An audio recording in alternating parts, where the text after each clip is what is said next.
So hi everyone, welcome back to my YouTube channel. आजदेखिको चाहिँ मैले हल्का एक्सरसाइज गर्नु थालेको यस्तो बेसी हैन सिर्फ हल्का मात्रै किनभने मेरो यस्तो ढाडहरु पुरा दुख्दै छ नि त त्यही कारण एक्सरसाइज गरेको टाइम देखि चाहिँ मेरो अलिकति ढाडहरु दुख्नु छोडेको थियो नि त त्यसपछि अहिले त 7-8 महिना भन्दा पनि बेसी भइसक्यो आमा मैले एक्सरसाइज छोडेको त्यहाँदेखिको मेरो ढाड दुख्नु सुरु भएको होला त त्यही भएर मैले सोचे कि यस्तो बेसी त हैन किनभने मेरो वेट त एकदम ठिकै छ सबै ठिकै छ बस मलाई हल्का मेरो जिउ चाहिँ नदुखोस् भनेर मात्रै पढा लाग्छ त्यही भएर हल्का मुभमेन्ट देखाउने मेरो जिउलाई भयो अब कति मिनटको 10 मिनटको मात्रै हुन्छ बेसी गर्नु हुँदैन मेरो सिर्फ त्यतिखेर चाहिँ हल्का उफ्रो बस सक्यो किनभने जिउ त घटाउनु छैन नि त नि आमा ठिकै छ यतिको त बस मलाई ढाड दुख्ने मात्रै कम होस् भनेर मात्रै के यो देखेर प्रियालाई मोटिभेट पाउँछ कि भनेर सोच्छु तर बात मात्रै ठुलो कहिले गर्दैन है आमा बात ठुलो के भन्छ त दर्शन के भन्छ नि त्यो जस्तो डायलग क्या के एउटा उयो छ नि हाम्रो डायलग बात यो दर्शन छु के राखेको छ के मलाई चाहिँ आदि कल्चर मात्रै आउँछ डायलगहरू आदि चाहिँ बिर्सिन्छ है चाहिँ अहिले फ्रेस हुनुहुँदैछ अब म चेन्ज गर्छु त्यहाँपछि यो सफा गर्छु त्यहाँपछि तपाईँलाई म भेट्छु ए आमा ए म त के पो किन्दैछ आमालाई भनेको त चाँदी खोइ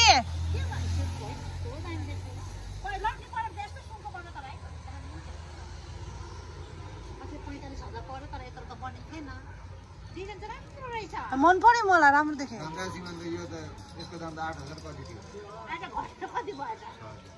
अब एटलिस्ट लगायो नि त चिनो त भयो कमसे कम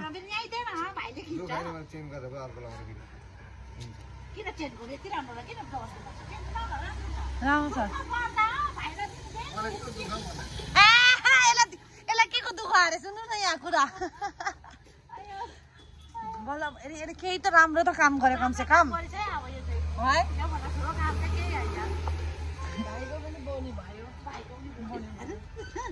सिम दोकानको पनि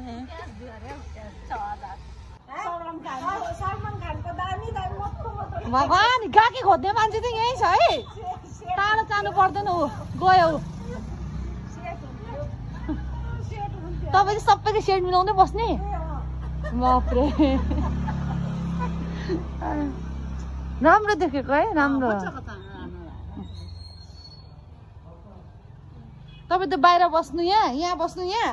अन्त बाटोमा मान्छेहरू आउँछ आउनुहोस् है आउनुहोस् सुन्नुवा भन्नु चाँदी पनि भन्नु अन्त आउँछ मान्छेहरू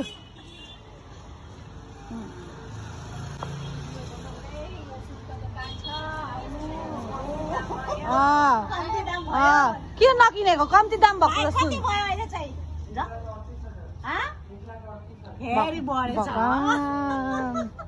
अनि सुन फेरि स्टार्ट पैसा फेरि बनाइहाल आउँछ नि त होइन फेरि बढेछ भयो अबदेखिको सुन नलाउनु नि हुने रहेछ है नलगाऊ मलाई सुन त्यो सिटी गोल्ड लगाउनु त हुँदैन सिटी गोल्ड लगाउनु पर्छ चोर्यो भने पनि चोरोस् मतलब हुँदैन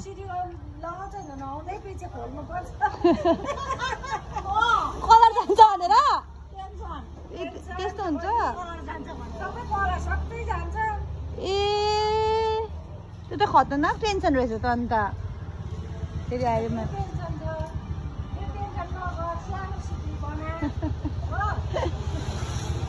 हुन्छ भयो सोध्दिन ल सुन्नु न यहाँ सोध्दिन मलाई लाज लागिसक्यो बेसी सोधेर म सोध्दिन अब भयो म बनाउँदिनँ म अहिले सोध्दिनँ पनि जुन दिन बनाउँछ त्यो दिन लट्री फस्नु नि बरु लट्री कार्ड 1 करोड फस्यो भने त नि किन काट्नु भयो फस्यो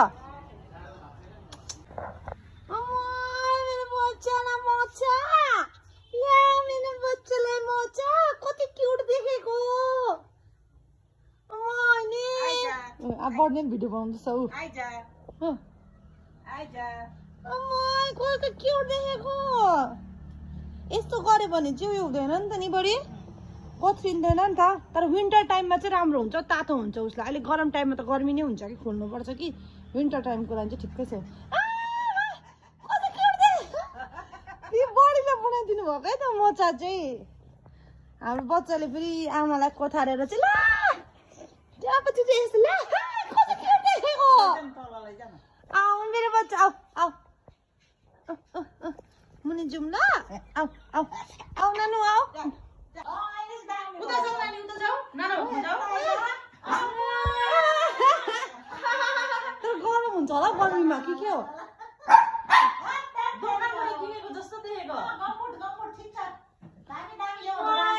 विन्टरमा झन् मजा हुन्छ उसलाई ठिकै छ राम्रो देखिरहेछ किनेको जस्तो देख्दैछ अर्कोले चाहिँ चिप्लिन्छ त्यही राम्रो छ यो मोचा खस्रोवाला खायो नि त हामी पनि त चिप्लिन्छौँ मोचामा चिप्लोवाला छ भने चिप्लो छ नि त त्यो मोचा चिप्लै मेरो बच्चाको नयाँ मोजा आएछ नि विन्टर आयो विन्टर होइन यो बाहिरबाटै ल्याएको ए त बाहिरबाट ल्याएको किनेको जस्तै देख्दैछ देखिनुहोस् बाहिरको डगहरूलाई है पप्पीहरूलाई यसरी लगाइदिन्छ नि बाहिरतिर निकाल्दाखेरि उयो भेट्दैन भनेर त्यो छतहरूतिर हिँड्दा पनि तातोले भेट्दैन भनेर यस्तो लगाइदिन्छ त त्यो हो अन्त खुट्टातिर के काँडाहरूले केहरूले हुन्छ बढ्छ भनेर चाहिँ लगाइदिएको नि त्यहाँले चाहिँ ठिकै छ राम्रो देखिरहेछ बाँड्नु मान्यो मानिहाल्छ मान्छ ज्यादा रिसाउँदैन रिसाउँदैन अर्को बच्चा जस्तो अर्को बच्चा पुरा रिसा थियो नि हाम्रो कि तर यसो गरेर चाहिँ उफ्रिने चाहिँ छ कि अन्त उफ्रेर चाहिँ त्यस्तो भयो कि हामीलाई चाहिँ इन्जेक्सन लगाउनु परेर चाहिँ अन्त चाहिँ हामीले नयाँ टेक्निक लगाइदियो अब बच्चालाई चाहिँ मोजा लगाइदिने त्यहाँपछि जति उफ्रियो भने नङले भेट्दैन नि त नङ पनि काट्दिएको छु तर पनि हुन्छ नि अब भुत्तो भइरहेको छ नि त भुत्ते भइरहेको छ कि मैले ट्राई त गरेँ भुत्ते भइरहेको छ तर पनि मोजा बनाइदिएको नि अब विन्टर टाइममा चाहिँ झन् सजिलो हुन्छ भने चाहिँ जाडो महिनाबाट चाहिँ लगाइदिनै पर्छ जाडो महिनाबाट चाहिँ लगाउँदा हुन्छ अहिले विन्टरमा त गरमै हुँदैन हामीलाई त गरम हुन्छ तर बेलुका चाहिँ चिसो हुन्छ किनभने फेरि बेलुका के खालि खाटमुनि सुत्ने उयो गर्छ कि बरु यसले तातो हुन्छ बरु है मा चिमो खान हाम्रो बच्चाको नयाँ मोचा पनि देखियो होला छेतोको पानी फेर्नु गएको अब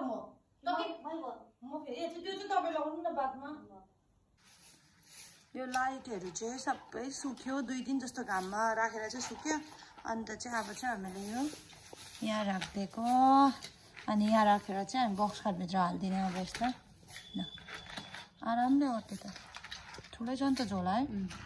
ल अर्को चाहिँ अर्को झोलामा हाल्नुपर्छ होला अनि बक्स खाटभित्र हालिदिनु त्यो मुनिको त्यो डोरी छ नि त्यसले बाँध्दा पनि हुन्छ त्यो बाँध्नु न के हो सबैको गरेर म आइहाल्छु नि म नआउँछु नि घाम लाग्छ भने अन्त मैले उयो लगाएको छैन नि त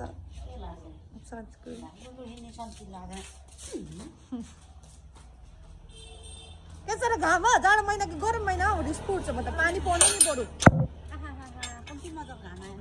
पानी पर्दा पनि सुकुन छैन नपर्दा पनि सुकुन छैन ल दोकान खोलिएछ त ऊ आउनु भएछ त अरे त यो दोकान खोल्यो भने चाहिँ राम्रो लाग्छ नि मेरो कान्छालाई ओ माइ गड एक्सर्साइज कस्तो अल्छी आमा यस्तो अल्छी लागिरहेको छ आज बच्चालाई बाहिर घाम लाग्यो भने यस्तै हुन्छ नि यसलाई कस्तो अल्छी लाग्छ क्या हो हामी जस्तो छ होइन न कस्तो घाम लागिरहेछ कि बडी पनि भर्खर सुतेर उठ्नु भयो हामी निस्केको देखेर मात्रै निस्केको नभए निस्किँदैन पनि हो के भयो अल्छी लाग्यो हामी भित्र सुतेको पनि सुति नै राखिरहेको थियो गुड मर्निङ खै गुड मर्निङ गुड आयो आयो हाम्रो प्रसाद आयो के हो फेरि माथि चाहिँ गुडियालाई ओहो सीतामा छोरा मात्रै हामी खानु पाउँछ यस्तो केही नहोस् है मेरो सीतामालाई ओहो आमा के हो आजको डिस सीतामा मिक्स सब्जी टमाटरको अचार आमा खतरनाक दामी यहाँ हेर्नुहोस् आजको चाहिँ झन् ए सुन दादाले खानु भएन त्यहाँ